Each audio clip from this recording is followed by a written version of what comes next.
श्रीमद् भागवतम के प्रथम स्कंद के प्रथम अध्याय के 12वें श्लोक को देख रहे हैं।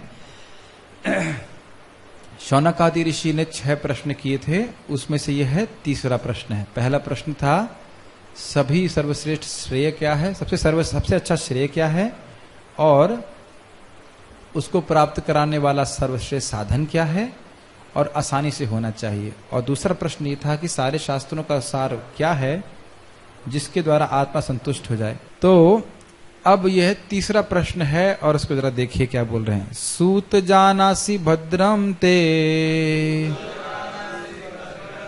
भगवान सात्वतां पतिः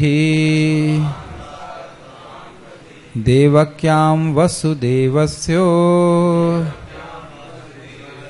जातो यस्य चिकीर्षया।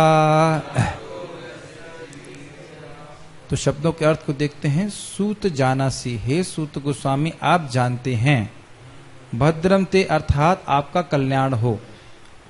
आपको बड़े प्रसन्न हैं, ये जो शौनकादि ऋषि हैं वे बड़े प्रसन्न हैं कि सूत गोस्वामी उनको कथा सुनाएंगे, तो इसलिए बड़े प्रसन्न होकर के उनको आशीर्वाद दे रहे हैं कि आपका कल्याण हो। और वो कह रहे हैं भगवान सात्वताम पति, भगवान कृष्ण जो भक्तों के पति अर्थात उनके पालक हैं। सात्वताम का अर्थ होता है भगवान कृष्ण के भक्त। वह देवक्याम वसुदेवस्य, वह देवकी और वसुदेव के द्वारा जातः क्यों प्रकट हुए, यस्य चिकीर्षया किस उद्देश्य की पूर्ति करने के लिए भगवान कृष्ण प्रकट हुए। तो क्या प्रश्न हुआ तीसरा, भगवान कृष्ण जो अपने भक्तों के पालक हैं वह देवकी और वसुदेव के द्वारा इस जगत में क्यों प्रकट हुए। और यह हमें समझ में आना चाहिए कि भगवान कृष्ण के जन्म का प्रयोजन अन्य अवतारों के प्रयोजन से थोड़ा भिन्न होता है। और उसका उत्तर हमें माता कुंती की प्रार्थना में मिलेगा। क्या उत्तर है इसका, कि वह श्रवण कीर्तन के जो प्रक्रिया है उसको स्थापित करने के लिए आते हैं, जिसके द्वारा जीव अपनी अविद्या का नाश करके भगवान के धाम की प्राप्ति, भगवान के प्रेम की प्राप्ति कर ले। अन्य अवतार भी आते हैं और वह भी धर्म की स्थापना करते हैं, लेकिन ये विशिष्ट भगवान लीलाएं करते हैं जिसके द्वारा जीव उनसे प्रेम करना सीख सके। अन्य अवतारों की लीलाओं को देख करके भी व्यक्ति उनसे प्रेम करना सीख नहीं सकता। जैसे कि नरसिंह देव मार काट करते हैं तो उनसे भी प्रेम करते हैं भक्त, लेकिन उस तरह से नहीं जितना भगवान कृष्ण से करते हैं। तो भगवान कृष्ण एक विशेष प्रयोजन लेकर के आए थे, तो वह क्या था वह हमको आप बताइए। तो ये जन्म के बारे में पूछ रहे हैं प्रश्न। इस पे हम कुछ टीकाएं देखते हैं। मुझे हिंदी में भी पुस्तक चाहिए, प्रभुपाद जी का भागवतम है, नहीं तो फिर मुझे हिंदी इंग्लिश से पढ़ के बताना पड़ जाएगा। ठीक है ठीक है, आप देखिए, फिर मैं इंग्लिश से पढ़ के बता दूंगा, कोई बात नहीं, चलेगा। तो टीका क्या है, अच्छा, तो यह जो प्रश्न है यह 5 श्लोकों में किया जाएगा।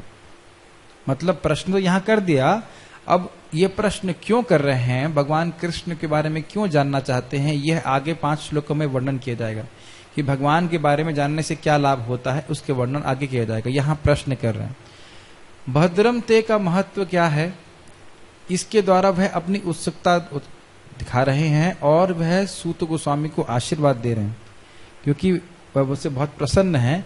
लेकिन इस संबंध में एक प्रश्न उठ सकता है। किसी को याद है कि प्रश्न क्या उठ सकता है? माइक ऑन किया जाए कनेक्ट करके। भद्रम ते के संबंध में मैंने कल समझाया था भक्तों को कि भद्रम ते से उत्सुकता तो दर्शित हो रही है, लेकिन ये इससे एक प्रश्न भी खड़ा कर रहे हैं। किसी को याद है तो हम बता रहे हैं, भूल गए तो कोई बात नहीं। उत्सुकता प्रश्न ये है कि केवल एक ही शब्द में आशीर्वाद क्यों दे रहे हैं?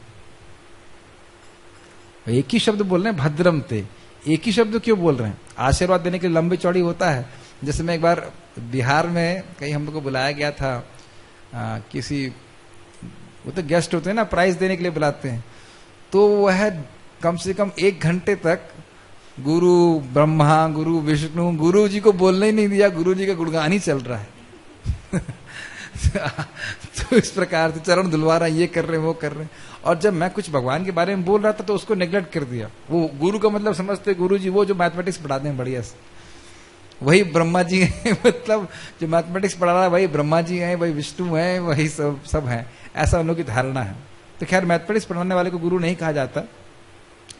तो बात यह है, इसको समझा रहे हैं कि विस्तार से आशीर्वाद कहते, बहुत लंबा गुणगान करते सूत गोस्वामी का, तो भगवान की कथा में विघ्न पड़ जाता, कथा देर में शुरू होती, तो इसलिए बड़ी उत्सुकता को दर्शा रहा है।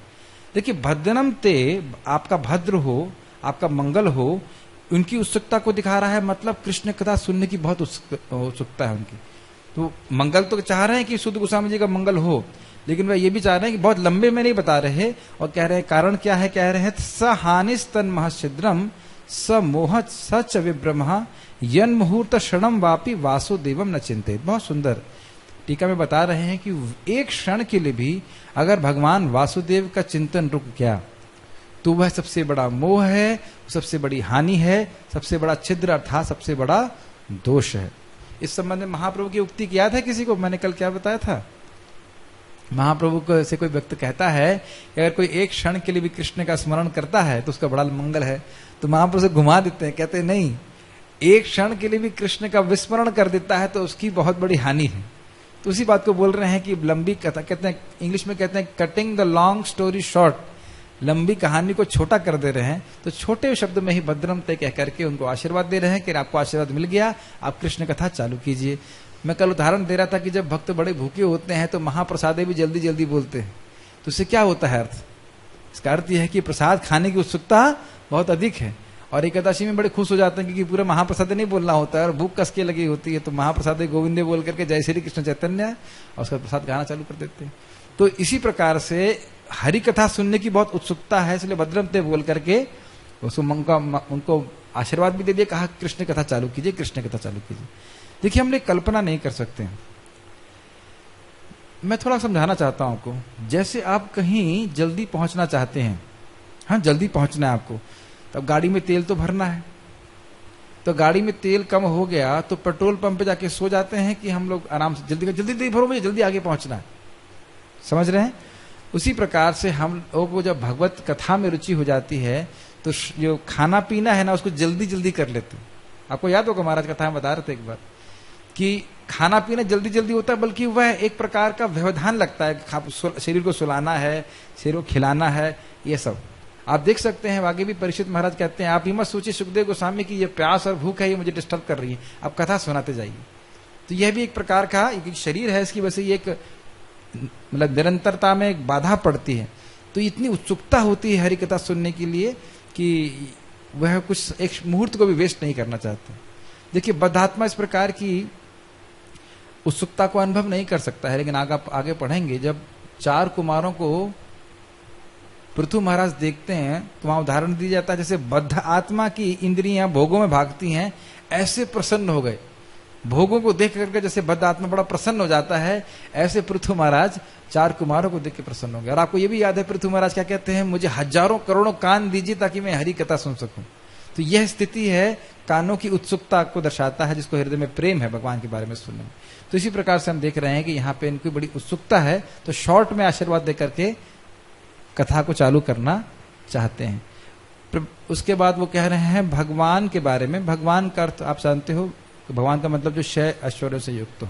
तो यह कमेंट सिंपल सा कमेंट है, आप जानते हैं कौन कौन से ऐश्वर्य थे। एक ऐश्वर्य हमारा ये है कि हम सब भूल जाते हैं, तो इसलिए पहला एक ऐश्वर्य है कि नहीं ये हमारा ऐश्वर्य नहीं, भगवान के ऐश्वर्य की बात कर रहा हूं। भगवान के कौन कौन से ऐश्वर्य है, माइक को ऑन किया जाए, कौन कौन से ऐश्वर्य हैं? आज तो बड़ा दिक्कत कर रहा मैं। हाँ, भगवान के पास संपूर्ण बल है, संपूर्ण ज्ञान है, ऐश्वर्य है, वैराग है। ऐश्वर्य तो बोल दिया आपने भी। अच्छा वैराग है, ये हमारा ऐश्वर्य है हम भूल जाते। तो भगवान के पास सारा ऐश्वर्य है, बल है, ज्ञान है, यश है। नहीं ऐश्वर्य अलग, यश ऐश्वर्य और धन को अलग। हाँ कोई घबराओ मत, हम लोग यही हमारा ऐश्वर्य है, हमको समझ में नहीं आता। ऐश्वर्य है, बल है, ज्ञान है, सौंदर्य है, वैराग्य है, और एक और बस यही हमारा ऐश्वर्य है। अभी तो वैराग्य बोला और बस सौंदर्य बोल चुका, सारा धन है। ठीक, ऐश्वर्य और धन अलग रखा जाता है। ऐश्वर्यस्य समग्रस्य वीर्यस्य यशः श्रियः ज्ञान वैराग्य षडंग इति, षडंग भूल रहा हूं, ये हमारा नहीं नहीं तपस्या नहीं, तपस्या नहीं, तपस्या नहीं, वैराग्य, तपस्या वैराग्य, ठीक है। उसके बाद वो कह रहे हैं सात्वत शब्द का अर्थ है कि भगवान के भक्त और उनके पालक हैं भगवान श्री विष्णु, भगवान कृष्ण, ठीक है। तो किस विशेष उद्देश्य से भगवान कृष्ण प्रकट हुए? श्री प्रभुपाद जी के तात्पर्य को मैं देख रहा हूं, let's see 1.1. Yes, Prabhupada ji पहली बात तो यही बोलते हैं भगवान के जो 6 गुण हैं, उनके पास सारा ऐश्वर्य है, शक्ति है, बल है, यश है, सौंदर्य है, ज्ञान है और त्याग है, तो स्पष्ट हो गया। उसके बाद प्रभुपाद जी कहते हैं कि वे शुद्ध भक्तों के पालक हैं।